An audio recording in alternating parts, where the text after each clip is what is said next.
इसमें कोवैलेंट ज्यादा होगा, इसमें कोवैलेंट ज्यादा होगा क्योंकि इसका साइज छोटा हो जाएगा।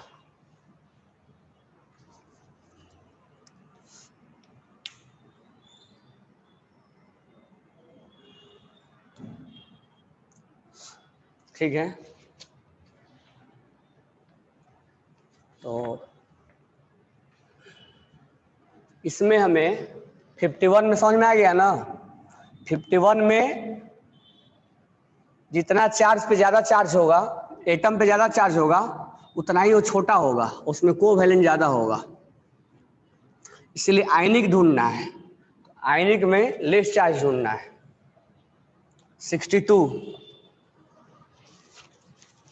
62 क्या बोल रहा है, आइसो स्ट्रक्चर। 62 अच्छा ये वाला है, hybridisation of central atom NH3। NH3 क्या हो जाएगा हाइब्रिडेशन, sp3। PtCl4, PtCl4 और यहाँ है -2, इसका हमें अलग से निकालना पड़ेगा। PCl5, sp3d और BCl3, ये हो जाएगा sp2। अब इसका हमें निकालना है, ये कॉम्प्लेक्स कंपाउंड है, ये कॉम्प्लेक्स कंपाउंड है, बरोबर है क्या। कॉम्प्लेक्स कंपाउंड में कैसे निकालेंगे, स्टेप 1 ऑक्सीडेशन स्टेट निकालेंगे प्लेटिनम का। ऑक्सीडेशन स्टेट ऑफ प्लेटिनम कितना हो जाएगा, x - 4 = -2, x = +2।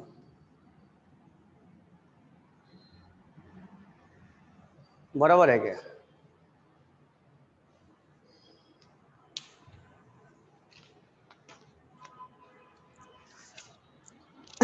अब प्लेटिनम जो है निकेल के ग्रुप का है, निकेल का, और इसका जो कॉन्फ़िगरेशन होता है,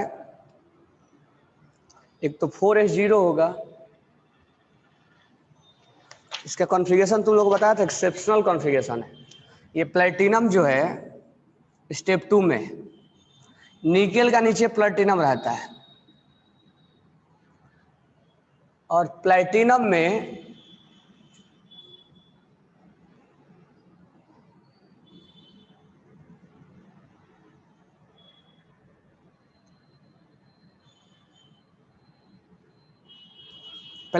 कॉन्फ़िगरेशन जो हो जाएगा लास्ट में, वो हो जाएगा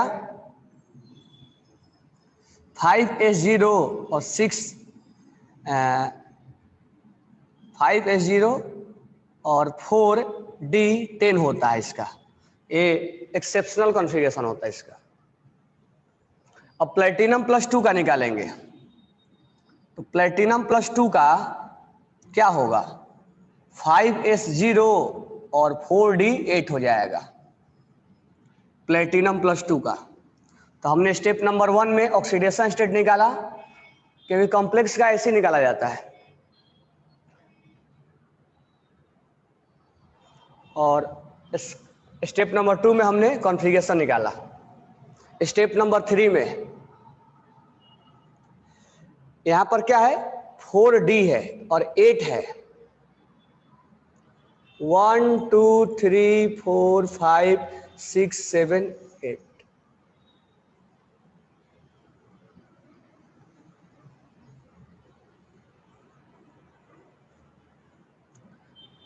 अब क्या हो जाएगा, ये 0 होगा और ये p होगा। अब ये पहले पेयरिंग हो जाएगा,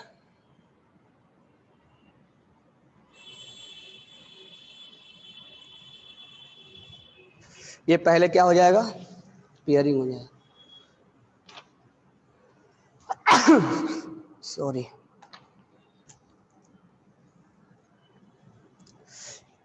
ये पहले पेयरिंग हो जाएगा, ये खाली हो जाएगा। अब ये खाली हो गया,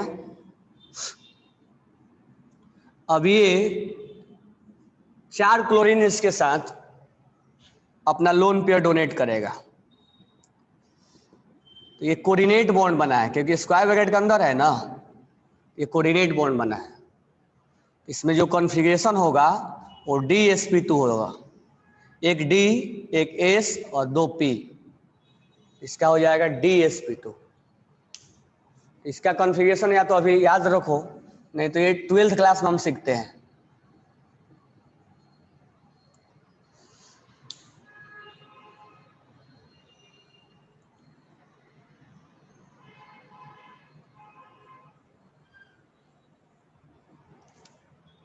फाइव S1 होता है क्या?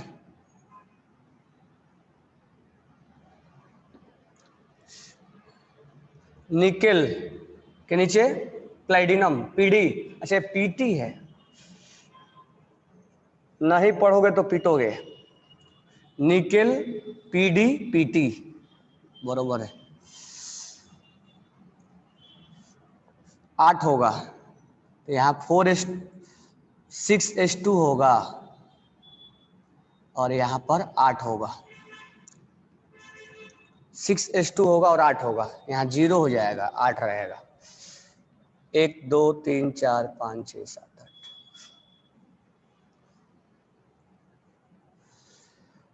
उसमें भी होता है क्या एक्सेप्शन? कुल मिला के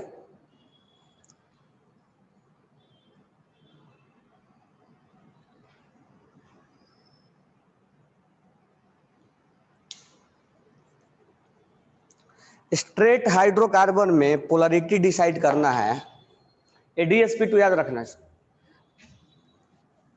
अगर केवल कार्बन है और हाइड्रोजन है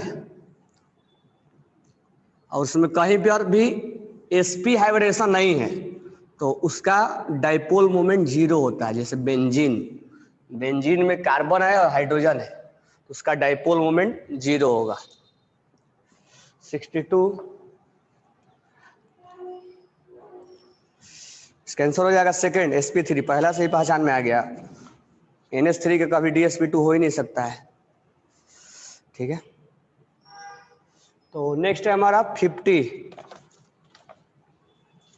Among the following mixture dipole is major interaction is present in। अच्छा, ये मैं टिक करवाया था क्या 50 नंबर वाला?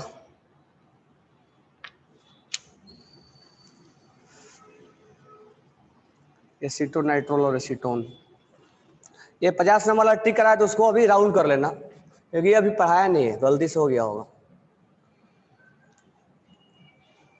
ये डाइपोल डाइपोल अट्रैक्शन पढ़ाएंगे बाद में,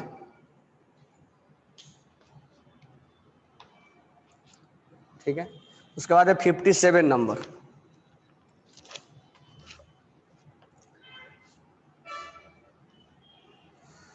arrange the following compound in order of increasing dipole moment. अच्छा, 57 नंबर वाला, 50 वाला राउंड कर लेना, वो बाद में अभी डाइपोल डाइपोल इंट्रैक्शन आगे पढ़ाएंगे, अभी पढ़ाए नहीं है।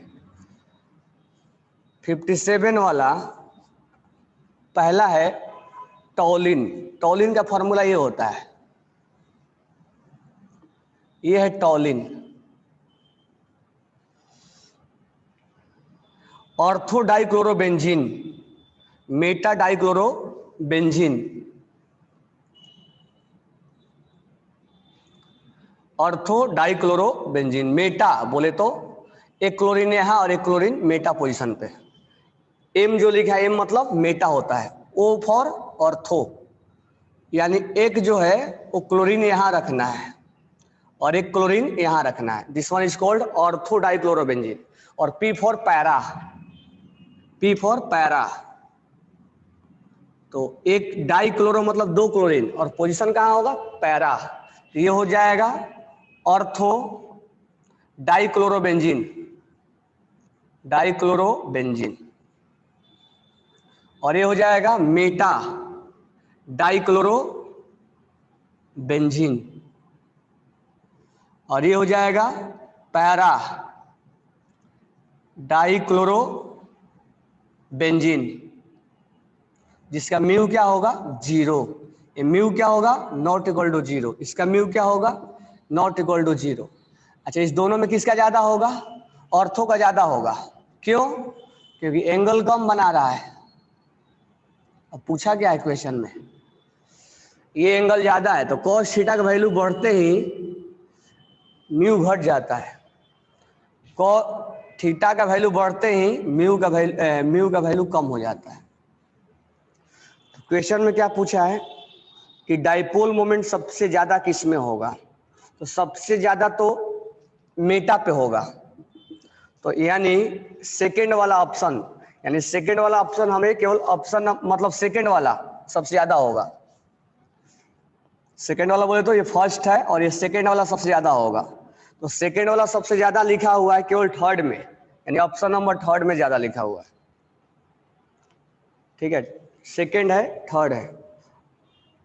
अब बात करेंगे फर्स्ट में और फोर में। अब देखो यहां पर ध्यान से एक चीज ध्यान से सुनना, अगर हम बात करेंगे यहां पर बेंजीन का, बेंजीन का जो म्यू होता है वो 0 होता है। कार्बन में और हाइड्रोजन में नहीं चेक किया जाता है, कार्बन में और हाइड्रोजन में चेक नहीं किया जाता है। लेकिन कहीं पर अगर हाइब्रिडेशन अलग अलग हुआ कार्बन का, ये इसका आंसर समझ में आ गया ना, ये ज्यादा होगा ये कम होगा। Ortho is more than meta और meta is more than para, उस दिन लिखवाया था मैंने OMP। अब इसके बारे में हम बात कर रहे हैं, ठीक है, इसके बारे में हम बात कर रहे हैं कि इसको कहां रखे। जैसे हमने इसको सेकंड को सबसे ज्यादा रखा, फिर थर्ड को रखा। अब बात हम करते हैं कि फर्स्ट को रखे कि फोर्थ को रखे। हम फर्स्ट को यहां रखे या फोर्थ को रखे, तो हम ये समझा रहे हैं किसको रखना है। तो देखो बेंजीन में म्यू 0 होता है, कार्बन हाइड्रोजन में इलेक्ट्रॉन इसमें पोलैरिटी नहीं चेक किया जाता। लेकिन अगर कार्बन कहीं पर अलग अलग हाइब्रिडेशन में है, जैसे यहां पर sp3 में है और यहां वाला कार्बन जो है sp2 में है, ये वाला काउंट करो तो sp2 आएगा। तो एक sp3 में है और एक sp2 में है, तो इसका इलेक्ट्रॉन एबिलिटी ज्यादा होता है, इलेक्ट्रॉन एबिलिटी sp का ज्यादा होता है, sp2 का और देन sp3 का। तो इस तरह से अगर केवल कार्बन और हाइड्रोजन है, हाइड्रोकार्बन है, तो हम उसके इलेक्ट्रॉन नेगेटिविटी के बेस पे चेक किया करते हैं।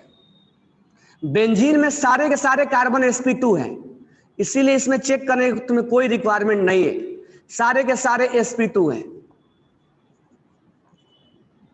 तो हमें इसीलिए म्यू 0 होता है। लेकिन इस केस में हम क्या करें? अब देखो ये sp2 sp2 sp2 sp2 sp2, तो इनमें तो हम चेक नहीं करेंगे क्योंकि हम नॉर्मली कार्बन और हाइड्रोजन में नहीं चेक किया करते हैं। लेकिन अगर कहीं कार्बन अलग अलग हाइब्रिडेशन होल्ड किया है तो हमें चेक करना पड़ेगा।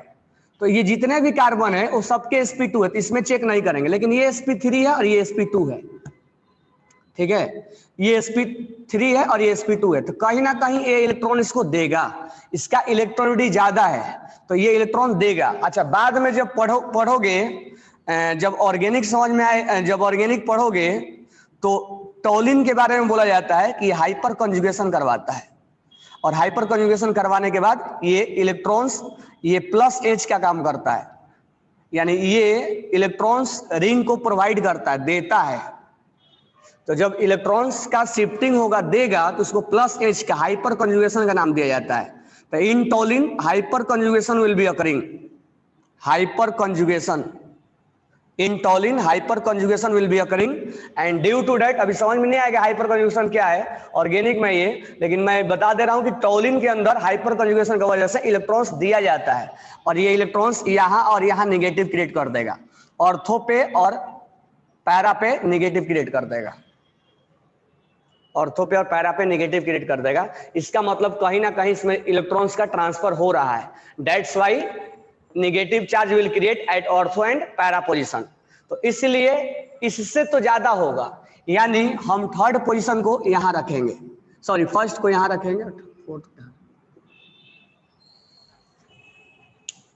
ये सबसे पहले रखा है क्या, ज्यादा इलेक्ट्रॉन देगा ये।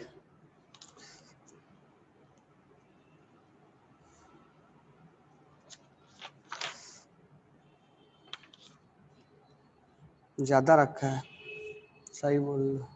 थर्ड 57, 57 का आंसर क्या दिया है?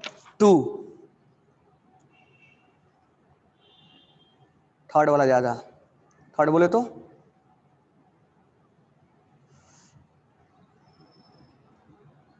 ये गलत आंसर दे दिया है। थर्ड दिया है सबसे, ऑप्शन 2 दिया है ना, थर्ड वाला सबसे ज्यादा। थर्ड बोले तो ऑर्थो। अच्छा, पहले मेटा लिख दिया इसने। ये जो ऑप्शन लिखा है ये सेकंड, और ये मेटा थर्ड वाला लिखा है और ये सेकंड है।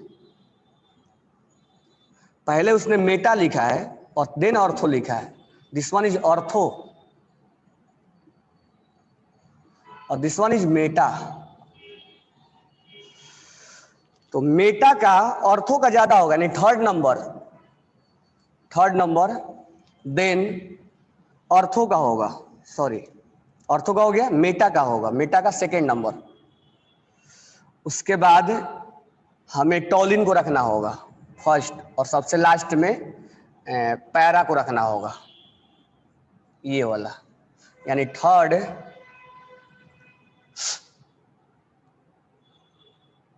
थर्ड, सेकेंड, फर्स्ट और फोर्थ। 57। वो इधर से उधर हो गया था नंबरिंग, इसको थर्ड लिया है और इसको सेकेंड लिया है। ऐसे कंटिन्यू करते हैं तो ऑर्थो मेटा पैरा बोला जाता है, पहले उसने मेटा पहले ले लिया है। तो कहने का मतलब पहले ऑर्थो होगा, मेटा होगा, देन पैरा होगा, इसको लिख लेना। और एक चीज ध्यान रखना, टॉलिन, टॉलिन is a polar, benzene is non polar. ये टॉलिन है, बेंजीन इज नॉन पोलर, और ये सॉल्वेंट होता है, लिक्विड होता है। और एक टॉलिन होता है, टॉलिन इज नॉन पोलर, ये हाइपर कंजुगेशन की वजह से रिंग में इलेक्ट्रॉन्स देता है, तो बाद में पढ़ेंगे हमसे।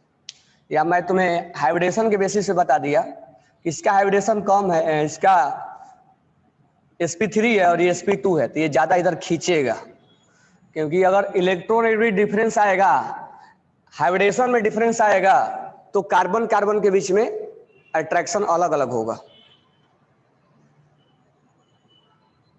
ठीक है, चलो ये हो गया होगा। तो हम डाइपोल मोमेंट पर बहुत बात, अभी तो ऑर्गेनिक, अभी जब पढ़ोगे तो और क्लियर होगा उसमें।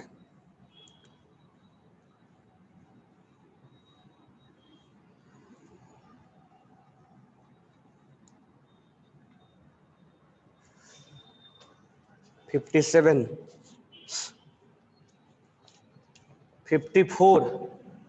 54 क्या है?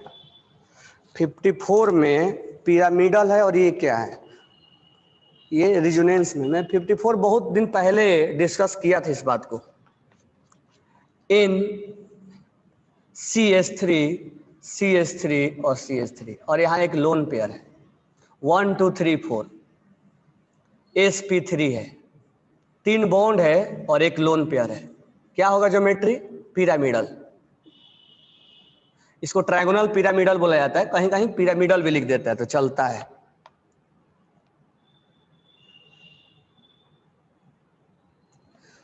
फॉर्माइड,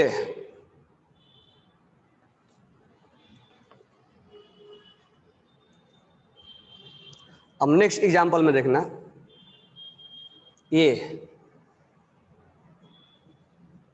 NH,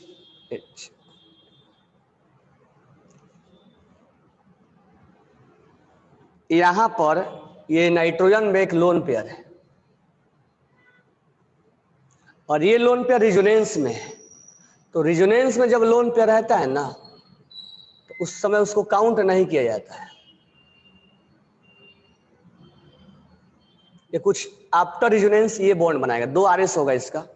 डबल, सिंगल और लोन पेयर में रिजोनेंस होगा, डबल, सिंगल और लोन पेयर में रिजोनेंस होगा, ये कंजुगेशन में है। तो ये डबल बॉन्ड यहां लग जाएगा और इस पे प्लस आ जाएगा, क्योंकि ये बॉन्ड टूटेगा, यहाँ माइनस होगा और यहाँ प्लस। तो मैं तुम लोग को बोला हूं कि जहां पर कार्बन पे प्लस लगता है वहां एक वैकेंट ऑर्बिटल क्रिएट हो जाता है, बोरॉन के जैसा हो जाता है, और यहाँ से बैक बॉन्डिंग का फॉर्मेशन होगा। तो back bonding is a type of resonance. तो यहाँ बैक बॉन्डिंग का फॉर्मेशन होगा। अच्छा, जैसे हम कोऑर्डिनेट बनाएंगे तो ये डोनर है और ये एक्सेप्टर है, तो डोनर पे प्लस लगा दो और एक्सेप्टर पे क्या लगा दो, माइनस। ये प्लस और ये माइनस क्या हो जाएंगे, कैंसिल हो जाएंगे। तो पहले बॉन्ड टूटेगा, यहाँ वैकेंट ऑर्बिटल क्रिएट होगा, ये यहाँ से कोऑर्डिनेट बना दो या बैक बॉन्डिंग भी बोल सकते हो। कोऑर्डिनेट बनाओगे तो थोड़ा चार्ज समझ में आएगा।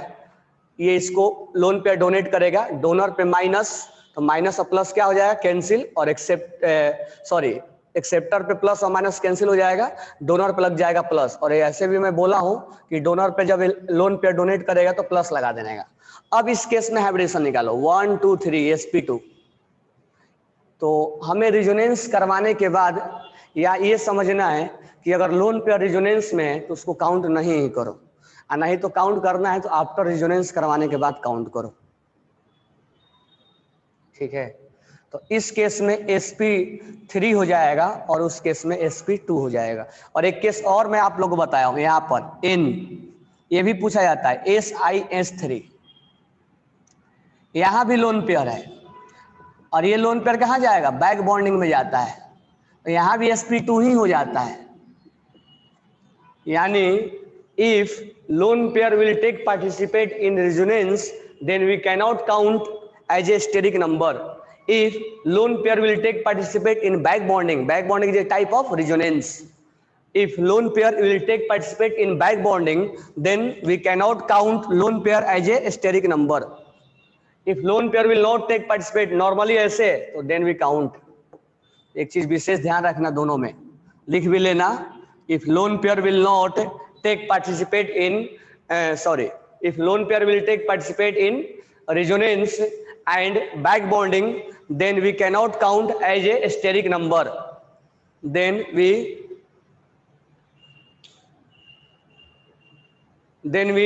cannot count as a steric number.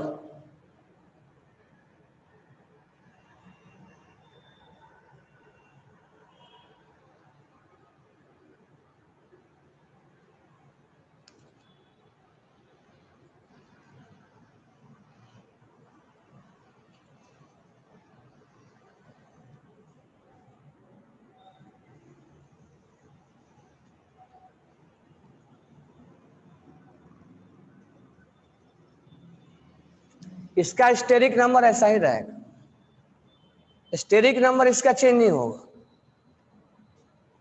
ये तो वैकेंट ऑर्बिटल है ना, स्टेरिक नंबर इसका चेंज नहीं होगा, ये वही रहेगा 1 2 3 और एक 4। इसका स्टेरिक नंबर नहीं चेंज करना है, इसके बारे में बात कर रहा हूं। इसका तो वही रहेगा, sp3 ही रहेगा, इसमें कार्बन का चेंज नहीं होगा, जैसा है वैसा ही रहेगा, इसमें वैसा ही रहेगा, इसमें चेंजेस नहीं आएगा।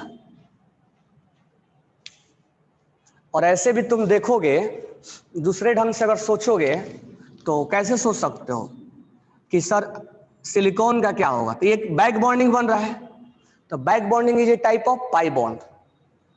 बैक बॉन्डिंग क्या है, टाइप ऑफ पाई बॉन्ड है, ठीक है। और इसको क्या बोल सकते हैं, ये है 2p पाई और ये है 3p पाई। 3 पाई p में खाली है कि d में खाली है, p में खाली है, सिलिकॉन का नहीं d में खाली होगा, ये 3d पाई है, तो ये एक तरह का पाई है। तो स्टेरिक नंबर में पाई ऐसे भी हम काउंट नहीं करते हैं, तो यहाँ पर केवल आपको स्टेरिक नंबर काउंट करना होगा।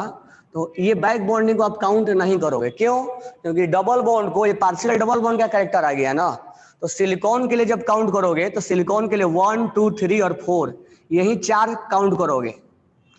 और ये ऐसे भी, ये क्या है, 2p पाई 3p पाई क्या है, बैक बॉन्डिंग है। ये this one is type of resonance, this one is type of back bonding, this one is type of pi bond.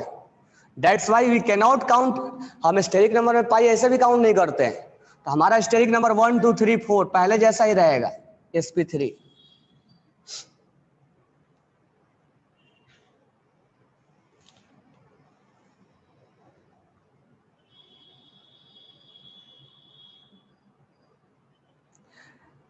Coordination number is a also pi bond. ये गलत concept है। Coordination sigma का रूप लेता है, coordination पाई नहीं होता है। Coordinate bond is A type of sigma. Sigma का टाइप में तो क्या बोला था बैक बॉन्डिंग बनाते समय?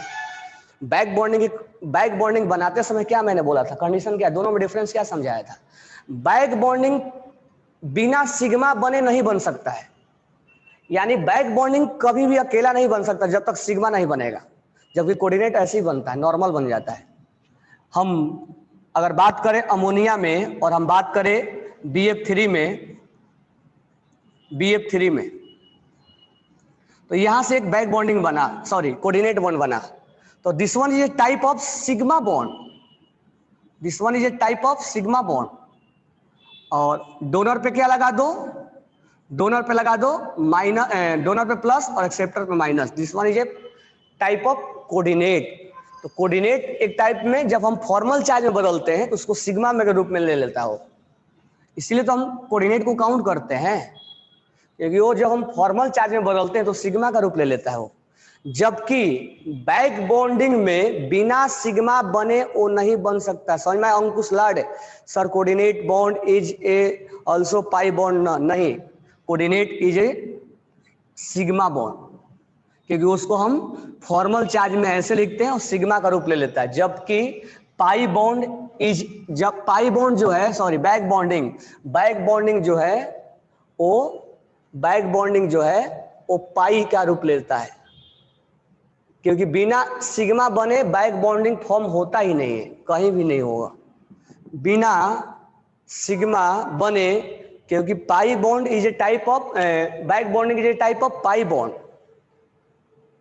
ठीक है। और उसको हम बोलते हैं 2p पाई 3d पाई, यहां पर बना है तो उसका पाई का रूप लेते हैं। इसीलिए जहां जहां बैक बॉन्डिंग बनता है वहां यानी कुल मिला के पाई को हमें काउंट नहीं करना है, स्टेरिक नंबर पाई को काउंट हमें नहीं करना है, तो यहाँ पाई को नहीं काउंट करेंगे। अच्छा, बात रहा है यहाँ पर, तो सर यहाँ पर पाई नहीं है, कोऑर्डिनेट बॉन्ड है, कोऑर्डिनेट सिग्मा का रूप होता है, तो यहाँ पर काउंट करना होगा आपको। बॉन्ड बनाने के पहले BF3, और ये आज के पेपर में 100% क्वेश्चन आएगा, बॉन्ड बनाने के पहले हाइब्रिडेशन जो है sp2 है, after coordinate bond it's hybridisation will be sp3। हमें काउंट करना पड़ेगा इसको, कोऑर्डिनेट को, कोऑर्डिनेट हम काउंट करते हैं बट बैक बॉन्डिंग में काउंट नहीं कर रहे, ठीक है। और इस टाइप के क्वेश्चन लेवल 3 में है भी, और क्वेश्चन 100% आता है, आज के टेस्ट में तो आएगा भी।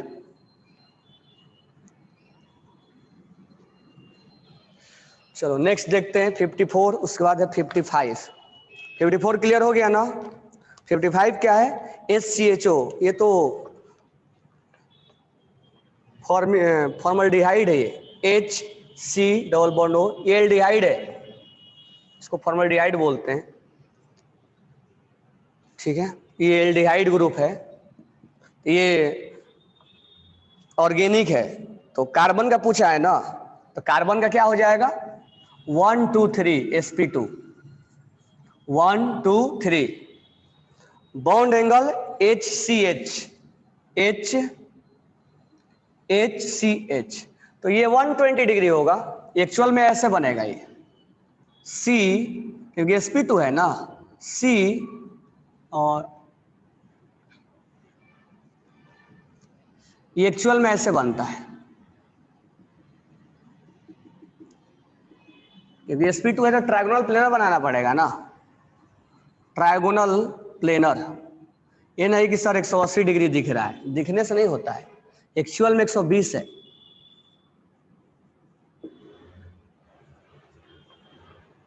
थोड़ा सा स्लाइटली कम भी होगा, तो देखते हैं, अभी आगे पढ़ते हैं क्वेश्चन में। sp2 हाइब्रिडेशन, करेक्ट स्टेटमेंट, तो करेक्ट स्टेटमेंट तो पहला वाला करेक्ट है। It involve multiple bond pair and bond pair repulsion, ठीक बोल रहा है, ये और ये रिपल्सन करेगा, तो हम एग्जैक्ट 120 नहीं बोलेंगे, थोड़ा सा इस बॉन्ड पेयर में, क्योंकि डबल बॉन्ड है ना और ये बॉन्ड पेयर है, इस बॉन्ड पेयर में और बॉन्ड पेयर में रिपल्सन होगा इधर से, तो जब ये रिपल्सन करेगा तो थोड़ा सा ये स्लाइटली कम होगा, ये डिक्रीज होगा, एग्जैक्ट 120 नहीं होगा। तो ये 116 डिग्री हो जाएगा। और हमें डेटा दिया है, देख के हमें समझ में आएगा, क्योंकि ये इधर से जब इसको रिपल्सन क्रिएट करेगा, क्योंकि डबल बॉन्ड है, तो ये वाला जो बॉन्ड है थोड़ा सा इसको स्लाइटली क्या होना पड़ेगा, कम होना पड़ेगा। और ये जो 120 डिग्री था वो थोड़ा सा बॉन्ड एक्सपेंड होगा, क्योंकि जब ये इधर से रिपल्सन किया तो रिपल्सन करने के बाद ये जब इधर से रिपल्सन करेगा इधर से, तो ये बॉन्ड जो होगा ऐसे, ये बॉन्ड जो होगा वो ऐसे जो था वो थोड़ा सा कम होगा। जब ये कम होगा तो यहाँ एंगल वाला क्या होगा, यहाँ एंगल थोड़ा बढ़ेगा, तो यहाँ 120 से थोड़ा बढ़ेगा, तो यहाँ 120 से बढ़ के 122 हो जाएगा, और यहाँ 120 से घट के 116 हो जाएगा। ये थोड़ा क्वेश्चन को देख के हमें समझ में आएगा, ठीक है। तो इसमें जो आंसर हमें लग रहा है ऑल ऑफ दीज होगा, क्योंकि ऐसे भी दो सही हो गए। तो 55 का जो आंसर हो जाएगा 55 का 4 है, ठीक है। तो इसमें ऑल ऑफ दीज आंसर होगा, इसको नोट डाउन कर लेना। चलो और कोई डाउट है? तो इसमें हम सॉलिड स्टेट में PCl5, सॉलिड स्टेट में PCl5 जो है वो PCl4 प्लस और PCl6 माइनस में एग्जिस्ट करता है, और इसका हाइब्रिडेशन sp3 और sp3d2 होता है। सॉलिड PBr5 में ये ऐसे एग्जिस्ट करेगा, तो ये लर्न करके रखना पड़ेगा। सॉलिड N2O4 में ऐसे एग्जिस्ट करता है। ज्यादा इंपॉर्टेंट जो है वो ये वाला, ये ज्यादा पूछा जाता है। और Cl2O6 में सॉलिड में ये होता है, इसको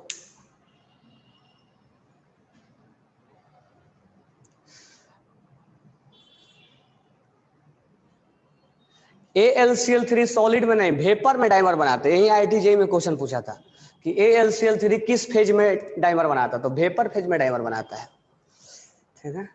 तो तुम लोग का जो डाउट है बाकी तो पेज नंबर के साथ और वॉल्यूम का जो डाउट है बाकी को पेज नंबर और क्वेश्चन नंबर सेंड करो, क्योंकि लेवल 3 हो गया हमारा। लेवल 1 और 2 का जो भी डाउट है वो पेज नंबर और क्वेश्चन नंबर के साथ सेंड करो, ठीक है।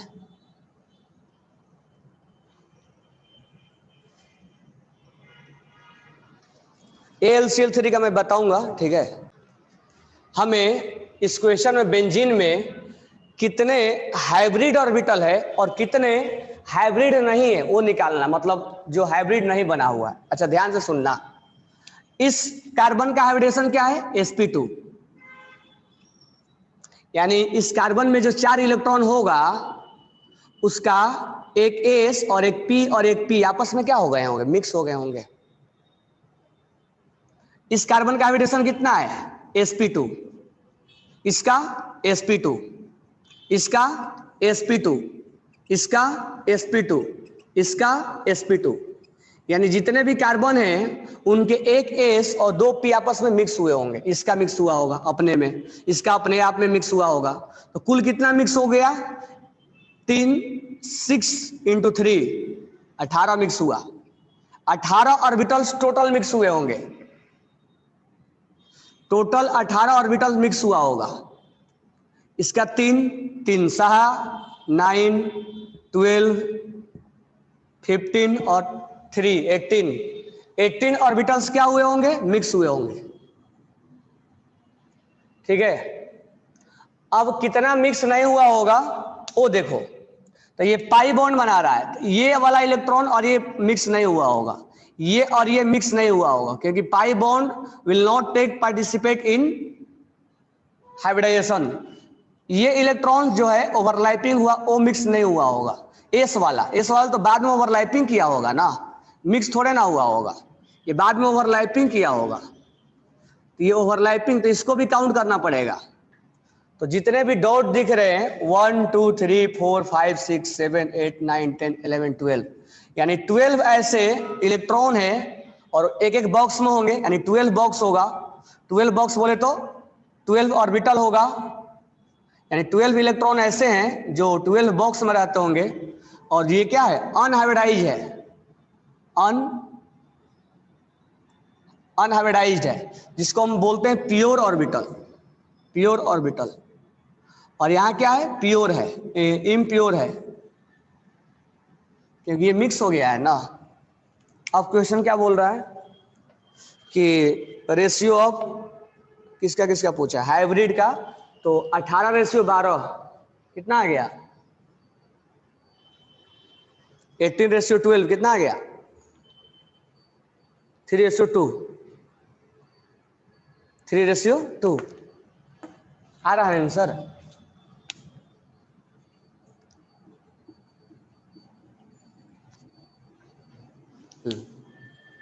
बराबर है, तो ये पहले ही बताया था। चलो नेक्स्ट क्या है, जीआरबी का आदर्श, उस पर क्वेश्चन राइट डाउन करके भेजो। नेक्स्ट है हमारा अनय 85 पर 69, 85 पर 69, 69 व्हाट्सअप मोबाइल नहीं लाया हूं। 69 देखो, 69 ऑलरेडी डिस्कस किया हुआ है, कई बार डिस्कस, 2 बार कर दिया हूं।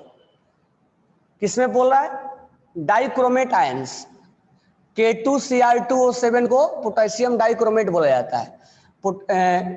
ऑक्सीजन हटा दो, Cr2O7 -2 हो जाएगा, ये क्रोमेट आयंस हो जाएगा। ये सॉरी, पोटेशियम हटा दोगे तो ये क्रोमेट आयंस हो जाएगा। अच्छा, जब इसका हम बॉन्ड बनाएंगे तो जो क्रोमियम है वो 6 बॉन्ड बनाएगा, तो 6 बॉन्ड बना दो।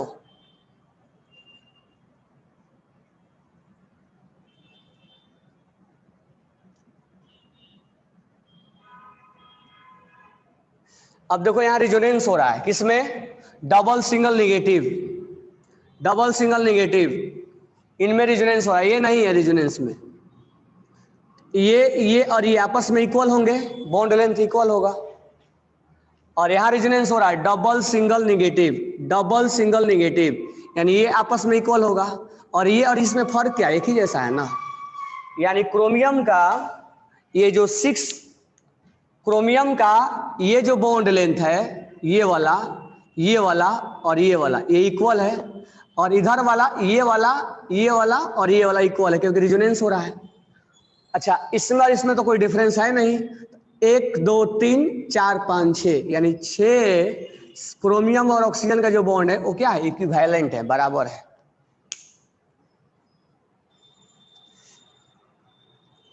Vaishnavi Pawar, send on WhatsApp, WhatsApp mobile नहीं लाया हूं।